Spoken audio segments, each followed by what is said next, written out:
Yo en lo personal agradezco a Dios que está el pastor Daniel con nosotros, que estuvimos orando por su salud. Gracias a Dios lo tenemos con nosotros aquí. Y les pido oración por la hermana Lidia, que estamos todos orando por ella, para que Dios le sustente en este tiempo de tantas pruebas.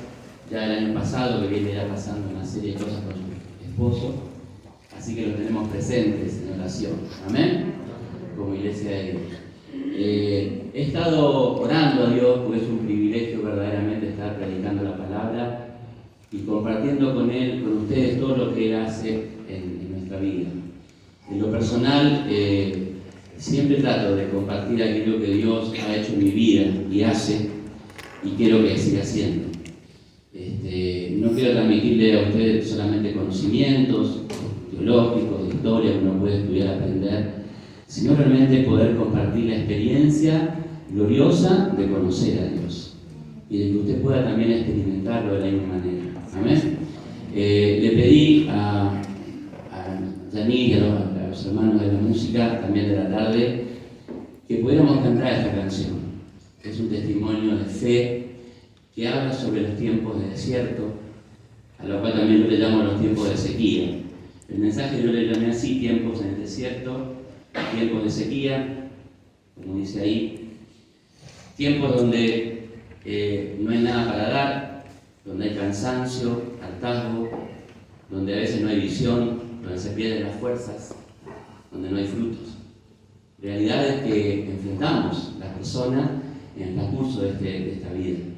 Y que la Biblia retrata en muchas partes, mostrando el desierto y los tiempos de sequía que se vivían en los tiempos históricos del pueblo de Dios. Y quiero destacar que todo lo que uno lee en la Biblia, y uno puede estudiar, profundizar, tiene un propósito.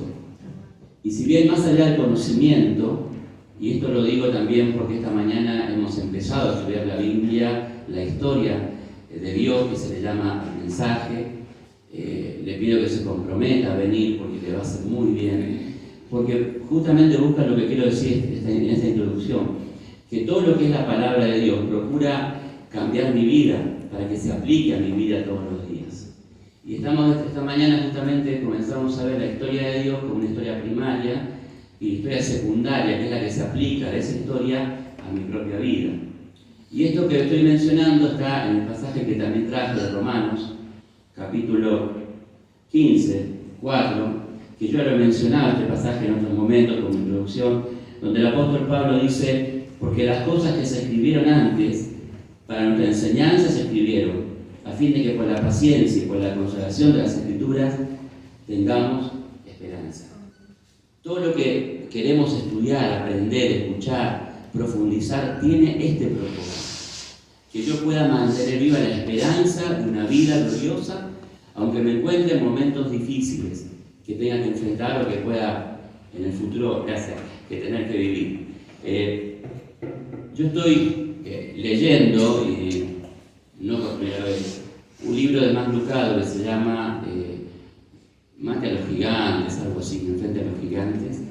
Está basado en el libro de David, en la historia de David, y realmente me ha bendecido mucho en lo personal. Se lo aconsejo que lo pueda leer. Y Max Lucado está involucrado en el estudio que estamos haciendo justamente los domingos a las 10 de la mañana. Y él habla sobre la vida de David en tiempos de sequía. Y yo puse ahí el primer punto: tiempos en el desierto. Tiempos donde Dios permite y donde justamente, como mencionaba antes, hay cansancio, hartazgo, no hay visión, se pierden las fuerzas. Los tiempos de desierto, como los que David va a enfrentar, ahí puse yo una referencia de que en el capítulo de 1 Samuel 19, Saúl procura matar a David. Cuento un poquito el contexto. Después de todo lo que había pasado a David, esto está vinculado con lo que yo prediqué en marzo sobre días desesperados, ¿no? David es perseguido por Saúl porque Saúl lo quiere matar, cómo cambian las personas, los tiempos y circunstancias de una vida. Y David, que estaba instalado en el palacio con Saúl, con su corte, casado con Mical, que era la hija de David, la hija de Saúl, se encuentra en peligro de muerte. Y David, si bien tiene la amistad con Jonatán, que es el el hijo del rey Saúl, Mical la esposa. Los dos le dan una mano de distinta manera, uno más acertado que la otra. Usted lo puede leer en ese capítulo 19 de 1 Samuel. Lo cierto es que ninguno de los dos le puede dar una mano a David en lo que tiene que enfrentar. Y David tiene que huir y tiene que escaparse para poder sobrellevar su vida. Y se escapa al desierto. Se va a ir a donde pueda sobrevivir y llevar su vida.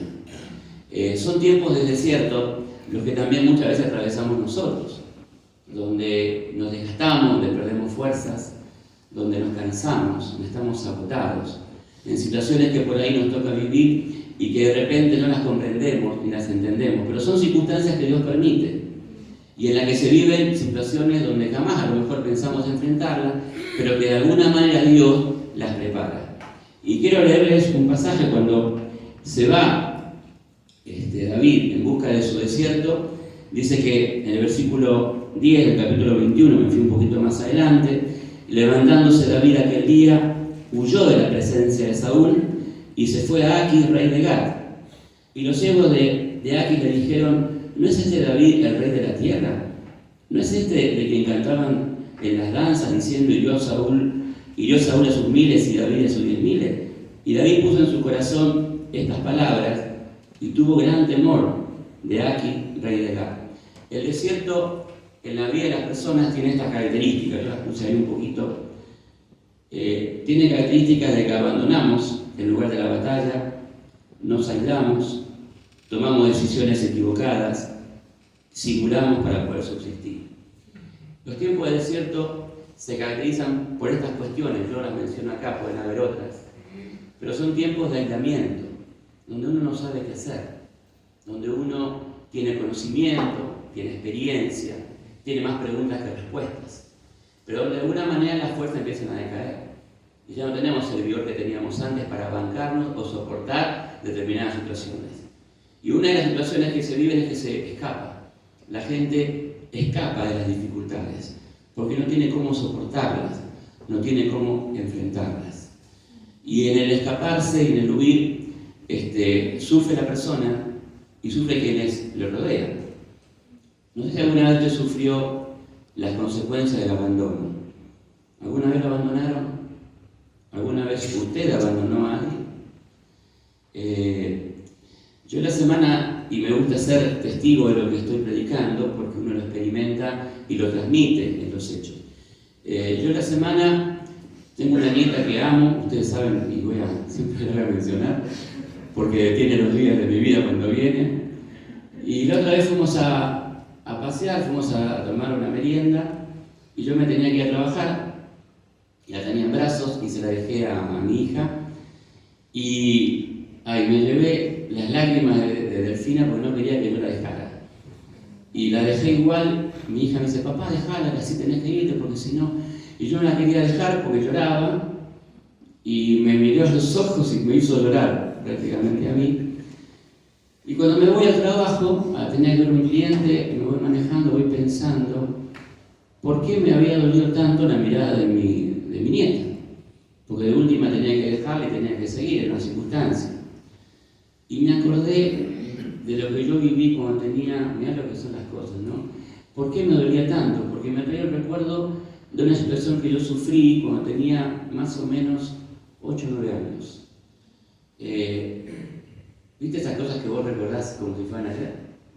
Que quedaron guardadas en tu corazón. Ojalá que nunca las pases, pero te la voy a contar porque de alguna manera estos momentos de desierto nos permiten conocer qué es el Dios que nos ama. Después vamos a ver un poquito de esto.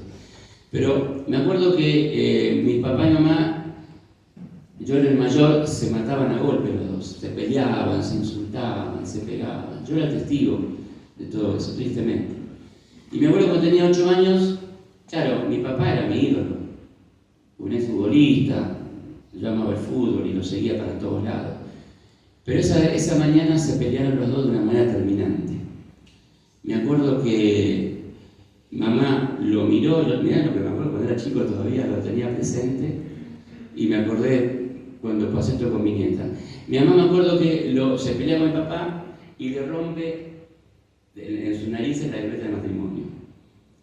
libreta que si usted va a mi casa todavía está rota y está unida, ahora está pegada, gracias a Dios se volvieron a unir. Pero en ese momento mi mamá se la rompió y mi papá toma sus cosas, se viste, todavía me acuerdo hasta la ropa que tenía puesta, y se va de casa. Yo era el mayor, lo corro para que no se vaya, lo agarro de las manos, de los brazos para que no abriera la puerta, y él sacándome se fue. Y yo lo corrí por el pasillo del edificio que vivíamos, la puerta de reja, él la cierra con una cadena, un candado que había ahí, y yo le tomaba las manos, se las besaba para que no se fuera. Y él me dejó igual, y yo después lo corrí por la calle para que no se fuera, y me dejó en el piso. Nunca me olvidé de ese momento, porque me rompió el corazón. Tenía 8 años y el corazón me lo partió en 2, o en 4, o varias de cuantas pedazos. Después papá volvió a casa y tuve la gracia de que él volviera al camino del Señor y lo pude hablar y lo pude perdonar. Pero nunca me olvidé de la situación, porque fue el momento donde yo aprendí, siendo un niño, que en la vida tenía que haber algo más que un padre que uno podía tener, o una madre. Yo no sé si usted tuvo la experiencia de tener a papá y mamá en el rol y en el lugar que debían estar, y fueron proveedores de amor, de compromiso, de asistencia.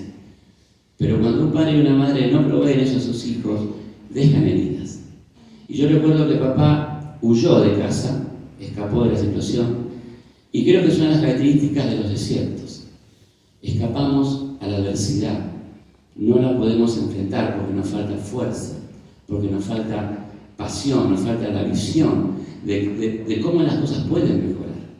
Por eso los tiempos de desierto son tiempos de tanto dolor. Y cuando uno lee la historia de David, que tenía un gran futuro, de repente se ve menoscabado en esos sueños que tenía, y yo creo que cuando él escapa, lo único que le procuraba hacer era escapar de su vida. Y era tanta la desesperación que, mira lo que le quiero decir, se escapó a donde estaban los mismos enemigos que él había derrotado, en la tribu de Gad, donde estaba el gigante.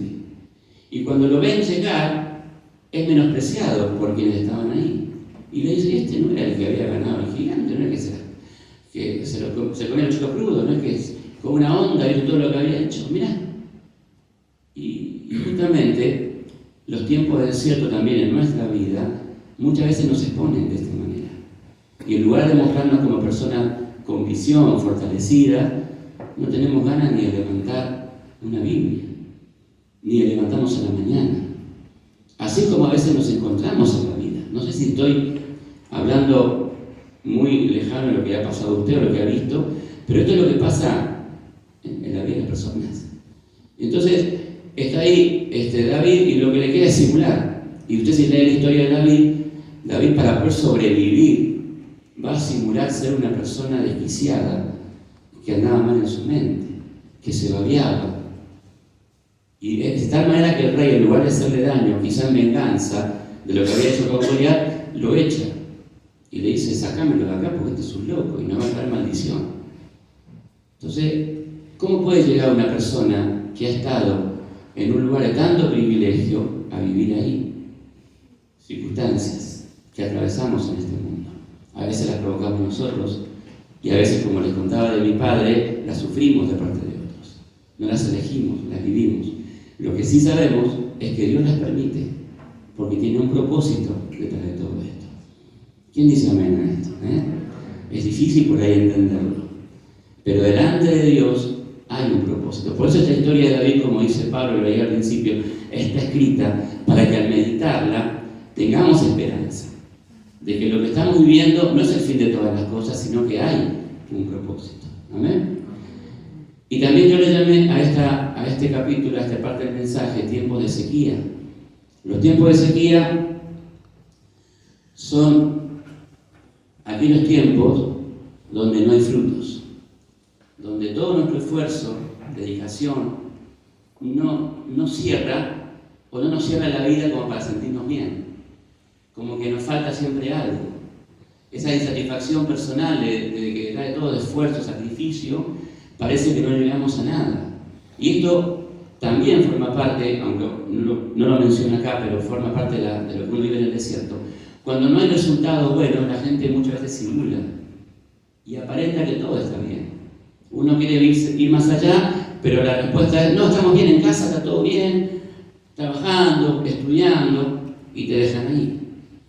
Muchas veces pasa esto. Pero lo cierto y la realidad es que no hay frutos. No se está viviendo lo que se espera. Y esto genera insatisfacción, lo mismo que hablábamos antes: dolor, ganas de escaparse, se caen las fuerzas. Cuando no hay resultados después de todo lo que haces y no pasa nada, ¿no? Eso lo vemos a diario en muchas áreas de la vida. Este tiempo de sequía, a diferencia de los tiempos de desierto, Dios los usó en parte de la historia para despertar a sus hijos, para movilizarlos, porque nosotros nos acostumbramos muy fácilmente a la vida que llevamos. Y esto es lo que Dios le va a decir a través del profeta Ageo.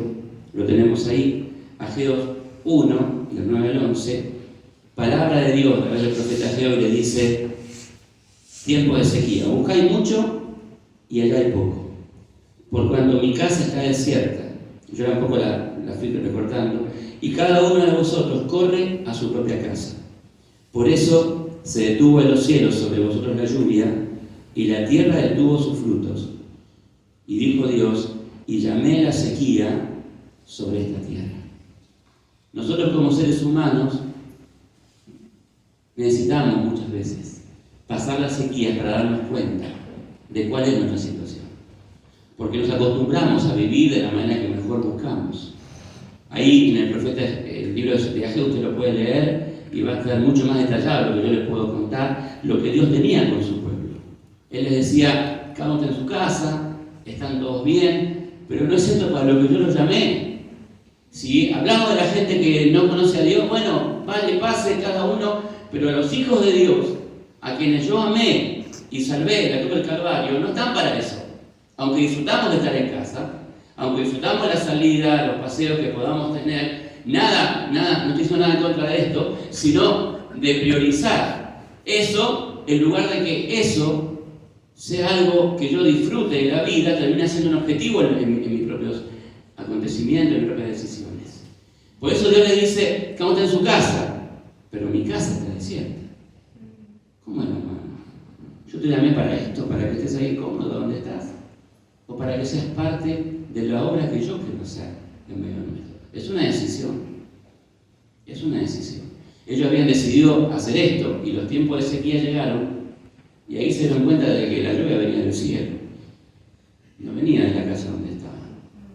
En los tiempos de prueba, Dios nos permite vivirlos para que miremos al cielo y sepamos de dónde está la importancia de la vida, de lo que tenemos. Dice la palabra de Dios que después de esto, usted lo puede leer porque es un hermoso pasaje, dice que el Espíritu de Dios despertó a la gente y se puso a hacer lo que tenía que hacer. Porque, ¿cuál es el propósito de los desiertos? ¿Cuál es el propósito de los tiempos de sequía? ¿Dios me quiere ver sufrir?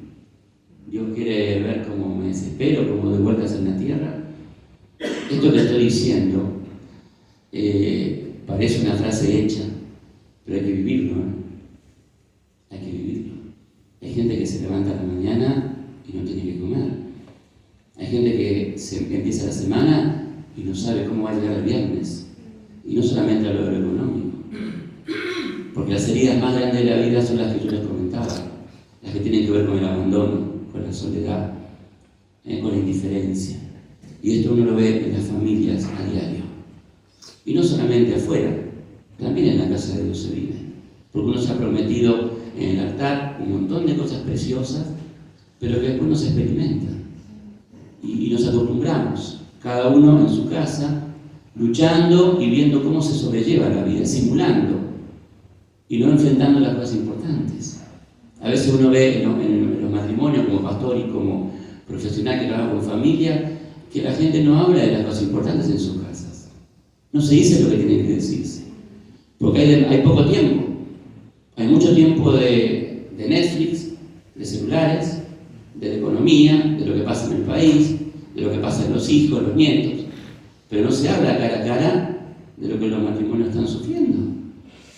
Y esto en la Iglesia de Dios lamentablemente se vive, y lo he vivido un montón de veces.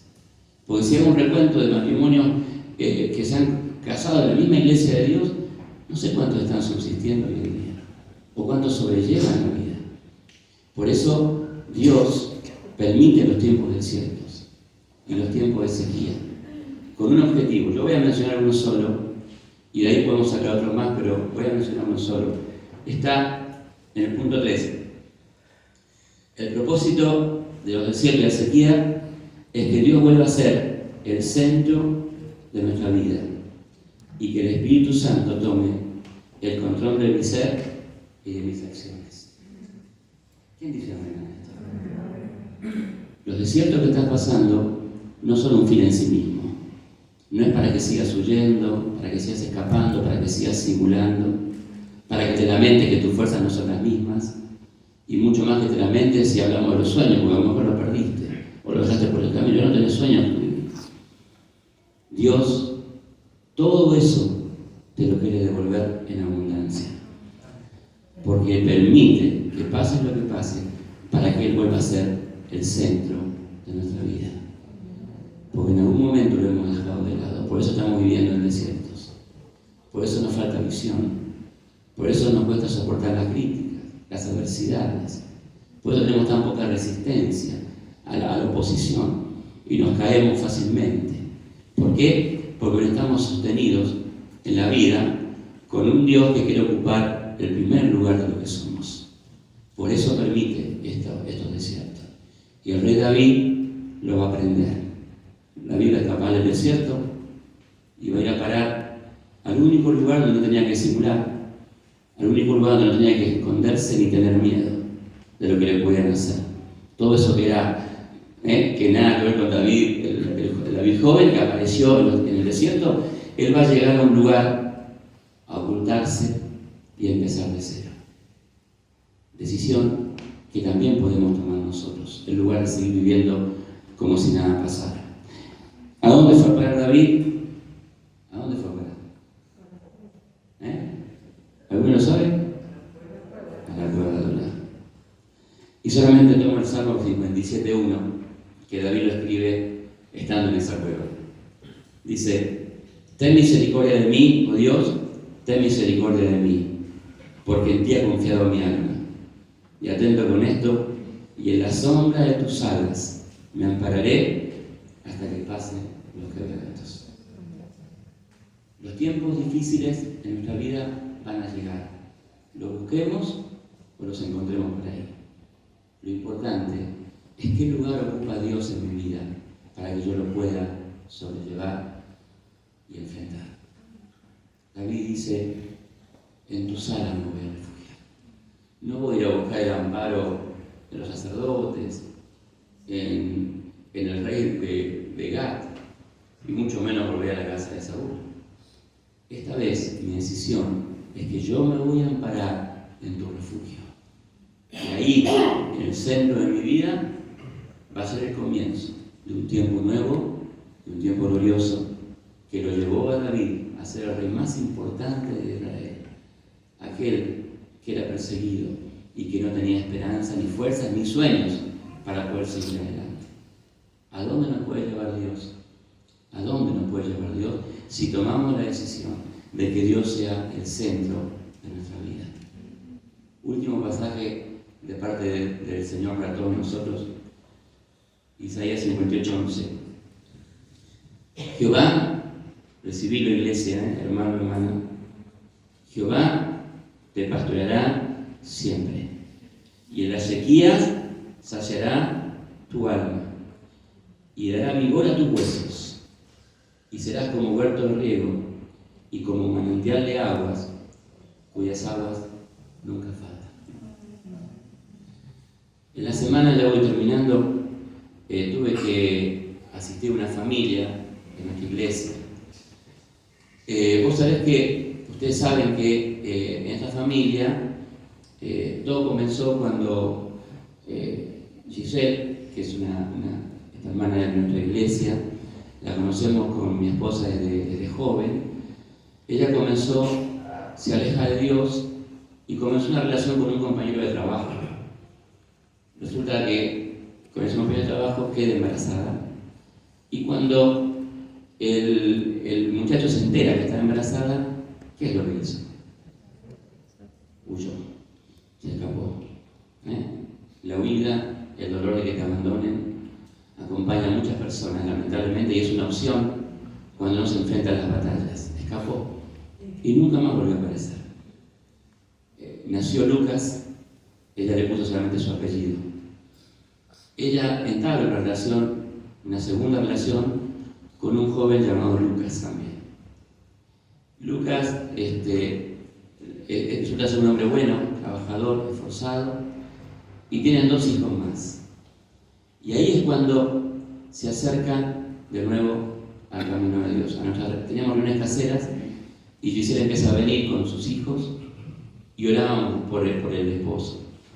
El esposo, en realidad era novio, viene a la iglesia, se entrega a Dios, tiene una experiencia con Dios muy importante y con mucho gozo nos dice que se quieren casar. Tuvimos la bendición de casar, de dar la bendición de casamiento.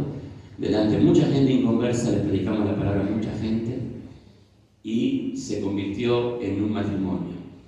Lucas, el niño que había sido abandonado, crece en esa familia y empieza a tomar como referente al esposo, Lucas, su padrastro. En el año 22, Dios los bendice, hace poquito, Dios los bendice económicamente en gran manera. Él funda su empresa. En un año se compra su segundo auto 0 kilómetros y su departamento, su casa. Empiezan a hacerla de nuevo y con toda esa experiencia empiezan a alejarse de Dios, a alejarse de la iglesia, no se congregan, pero estamos acá, pastor, estamos acá buscando de Dios, pero no se congregaban, igual estábamos cerca de ellos. En la semana nos encontramos en tribunales para ayudar en los temas del nene y un gozo. Voy a contar 2 cosas, todas alegrías grandes. La primera, más chiquita, pero también importante, me dice: pastor, quiero volver a congregarme, me dice. Necesito congregarme. La verdad que necesito escuchar la palabra, quiero estar de nuevo, reuniones presenciales. A ver si lo invito a que venga acá también inclusive. Y nos dimos un abrazo, una reconciliación con Dios. Y estamos en esa sala de tribunales, y ahora viene la alegría grande, y la asistente social lo llama a Luquitas, al nene, a una entrevista. Lucas ya tiene 13 años. La entrevista, hablamos, yo le dije, la entrevista va a ser amena, porque la asistente social siempre busca amenizar con los menores y ver cómo está viviendo. Tiene la entrevista, sale, y viene la asistente social, una chica joven, muy preparada, del juzgado, y le dice a Lucas papá, dice: lo quiero felicitar, porque este niño que fue abandonado por su padre, lo eligió a usted como padre, y esto es para él, usted es su modelo a seguir, y ese es un privilegio, le dijo, que no todos los hombres tienen, así que cuídelo, le dice, y lo abrazó, y de alguna manera nos pusimos a llorarlos. Con su esposa, con el niño y yo nos pusimos ahí a llorar y a agradecer a Dios. Nosotros estamos acostumbrados casi acostumbrados a que las adopciones son de los niños. Hay muchos matrimonios que adoptan niños, niñas, pero pocos adoptan padres. No es muy común. Es más, no hay una figura jurídica que lo tutele, aunque puede cambiar. No voy a dar una clase de derecho, pero lo que puedo hacer. Pero el hecho es que no será muy común que esto ocurra. ¿Sabe? Ya termino con esto y vuelvo al principio. Yo amé a mi papá y lo perdoné. Pero yo supe a mis 8 años que mi papá tenía fuerzas limitadas y que no me iba a dar todo lo que yo necesitaba. Así lo amé, así crecí con él y compartí muchos tiempos con él. Pero cuando en mi adolescencia conocí a Dios, ahí me di cuenta que yo también podía adoptar a un padre sobre mi vida, porque Él me había elegido para que fuera su hijo. Ese Dios es el que está sobre usted y sobre mí. y está esperando nuestras decisiones para ser el Padre que Él quiere ser. Porque, como dice en Isaías, Jehová en su promesa dijo: Jehová te pastoreará siempre. Y lo leo una vez más, ya terminó. Dice Dios: y en las sequías saciará tu alma, y dará vigor a tus huesos, y serás como un huerto de riego y como un manantial de aguas, cuyas aguas nunca van a faltar. Este es el Dios que amamos. Por eso la canción que cantábamos y que decía: mi oración en el desierto, cuando todo en mí seco está, mi oración en la necesidad, mi Dios todo lo suplirá. Te alabaré, contra mí nada prevalecerá. Me gozaré y declararé que Dios es mi triunfo y Él está aquí. Oramos a Dios. Cierra tus ojos. Ahí donde estás. Yo le voy a pedir al equipo de música, de oración, de alabanza, que podamos cantar esta canción de nuevo.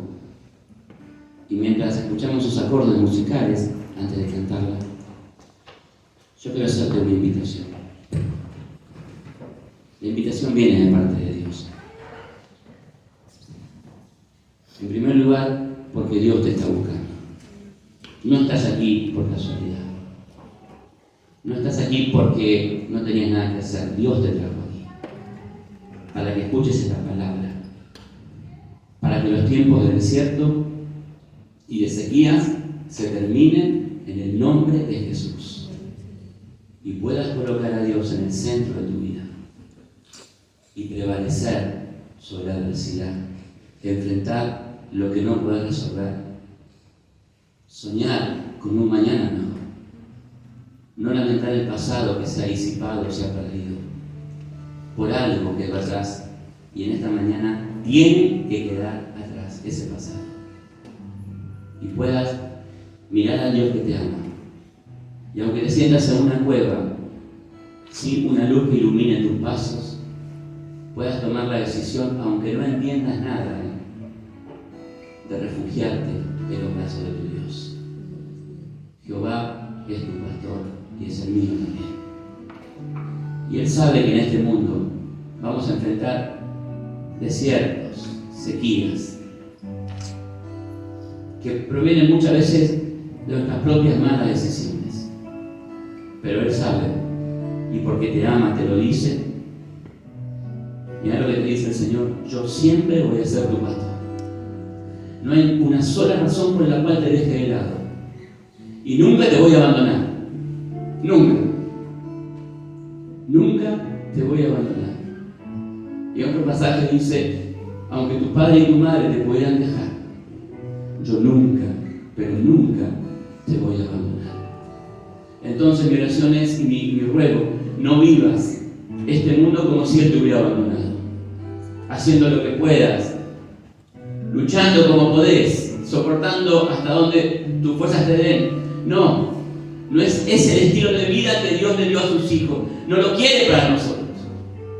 Él quiere que te levantes cada mañana, que disfrutes la vida, que aunque no tengas o tengas mucho en la heladera, puedas alabar igual el nombre de Dios, porque nada te va a faltar, aunque tus ojos no lo vean. Y aunque te hayan dejado, te hayan menospreciado, no hayan reconocido lo que tú has sido y lo que eres, hay un Dios que sí lo sabe. Y Él no va a descansar a verte de pie. Porque todo lo que está escrito en la Escritura, dice la palabra, como leíamos al principio, es para mantener la esperanza de una vida gloriosa. Esto es lo que Dios tiene para nosotros en esta mañana. Y lo que tú tienes que es, mi amigo, mi hermano, hermana, toma esa decisión. Vuelve a la casa de Dios y deja que Él sea el centro de tu vida. En el nombre de Jesús. Vamos a cantar esta canción. Nos ponemos de pie, iglesia, miremos la letra y que sea su canción también. Gloria a Dios.